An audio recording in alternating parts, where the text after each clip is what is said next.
குஜராத்தில் வந்து போர் விமானங்கள் அடிக்கடி விபத்துக்குள்ளாயிட்டே இருக்குது. விமான போக்குவரத்தில் பல பிரச்சனைகள் நமக்கு ஏற்பட்டது. என்னன்னு பார்த்தா, அந்த விமானத்தின் மீது எங்கிருந்தோ வரக்கூடிய ஒரு பறவை மோதி, அந்த விமானம் வந்து விபத்துக்குள்ளாகி தீக்கிரையானது.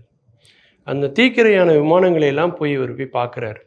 பறவை சம்மந்தப்பட்டதாக இருக்கனால இவர் அழைக்கிறாங்க. இவர் போய் பார்க்குறாரு. அடிபட்ட பறவைகள் எல்லாம் எடுத்து பார்க்குறாரு.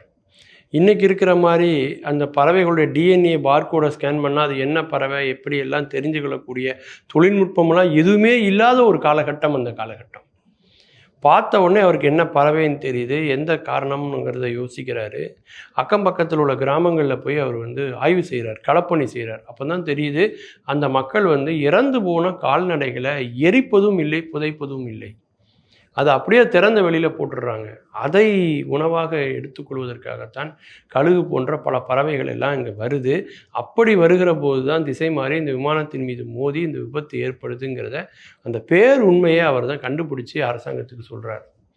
அதன் பிறகு தான் பறவையின் மீதான ஒரு துறை ஏற்படுத்தணும், அதற்கான படிப்புகள் வரணும் அப்படிங்கிற எண்ணமெல்லாம் அரசாங்கத்துக்கு வந்து அதன் பிறகு தான் அந்த துறையே வந்து உருவாகுது.